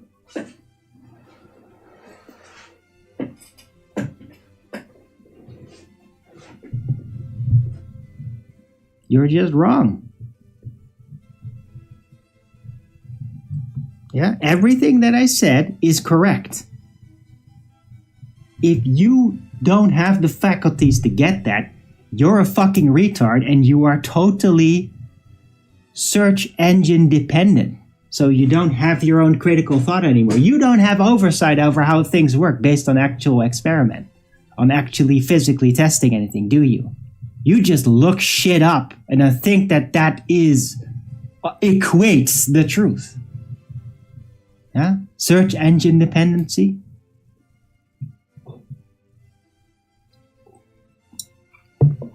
They work better because in cold air. Oh yeah, sure. Or they work better because there is less heat expansion within the engine. Yeah, combustion engines heat up. And it might be designated to heat up in a certain way, right? And then, well, if there's cold air, it might just be helping with like keeping the right type of pressure of the engine, right? Oh, it's oxygen. Oh, okay. Who says that exactly? Oh, the search engine? So what is it based on that it says that? Did it even say that? Or did somebody else tell you that? It just seems very nonsensical. Like, where's that oxygen then coming from in the colder air? If you have the same amount of air, then why would colder air make an combustion engine work better because of more oxygen when it's the same freaking air? Like, it doesn't even make sense when you just have basic logical thought about it. It's stupid. You know that. Oh.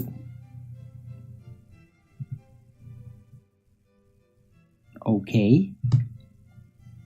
So you claim there's more oxygen in cold air. Why?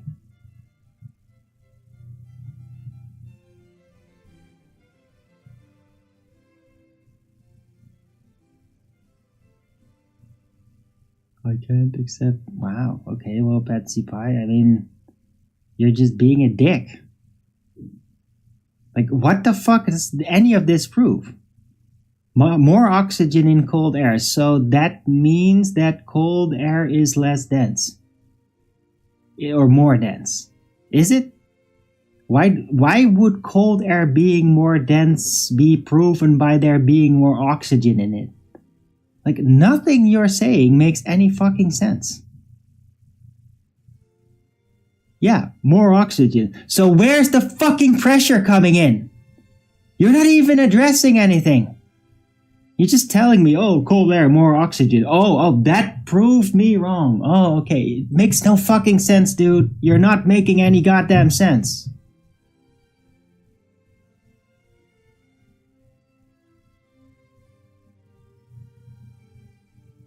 Your mechanics knowledge seems completely irrelevant.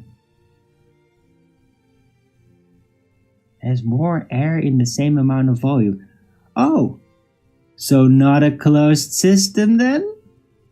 More air? Because it's not in a closed system? Yeah. Oh, Patsy Pie, are you catching on? The thing that I'm trying to tell you in the last frickin' half an hour.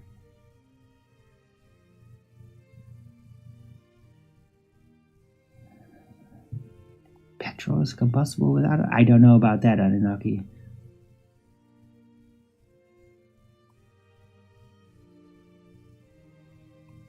I just called you retards. Did I? I'm sorry. It's just that this keeps on happening over and over again, and I don't even know why you brought this nonsense up. Like, what the fuck does more oxygen in cold air have to do with cold air in a closed system being less dense than hot air in a closed system? I mean, it's not related.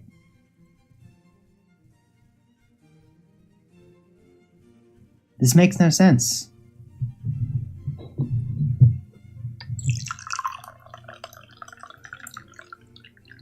Seriously, this is stupid.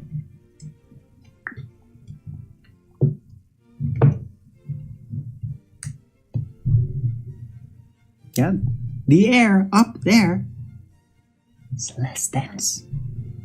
It's less dense up there. Yeah. Less density, less pressure, less density. Down here, more pressure, more density. It is what it is. Yeah.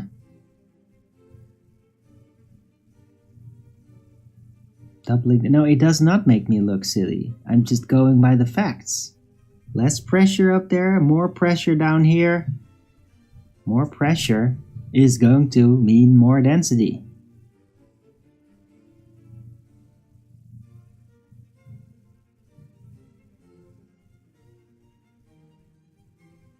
Like, that's pretty universal.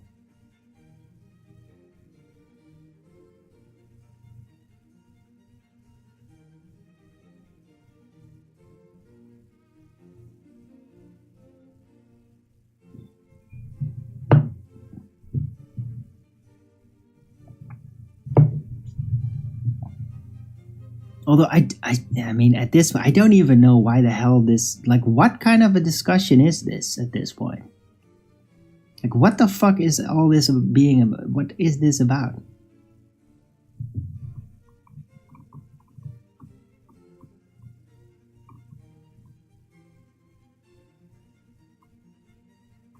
Like, it all started with fucking Patsy Pie. No, Arwen, if there's more air in a cubic meter, there's going to be more oxygen in. Like, what the fuck does that have to do with any goddamn thing that I was talking about? It's stupid.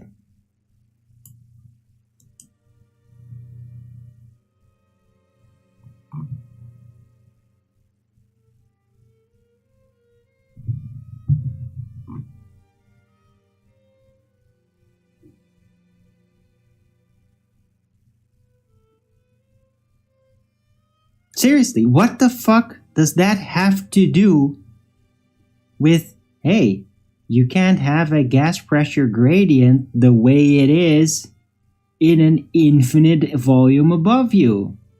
Yeah? Pressure doesn't redistribute like that. What are you basing that on the test where you have a closed system, an aquarium, with a heat element on one side and a cold element on the other side? Well, guess what? The gas pressure gradient forms in there. You can literally do this yourself if you like. What the fuck does more oxygen in cold air have to do with anything?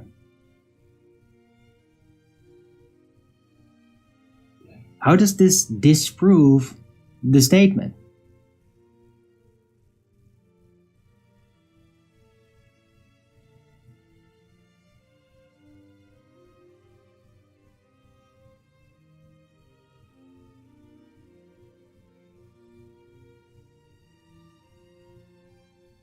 Well,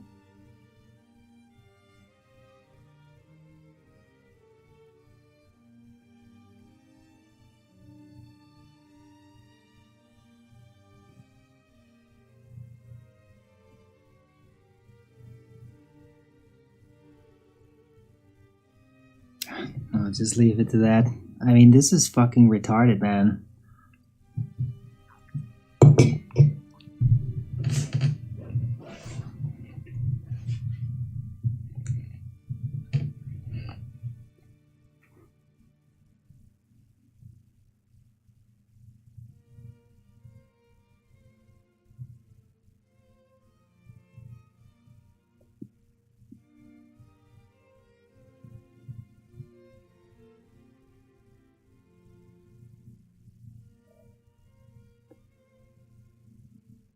I guess I'm not into engines and cars. No, and besides, it has absolutely nothing to do with the entire subject of, like, the realm. And whoa, it is snowing. Holy shit. It's snowing, huh? Hilarious. Guess I'm not going out today. But yeah, it has nothing to do with engines at all. What you're talking about doesn't disprove anything, yeah?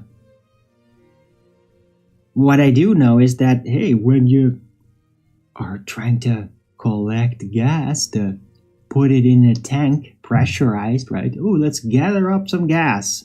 How do you pressurize? Well, we could just super cool the gas. Why? Because when it cools, it decreases in pressure. It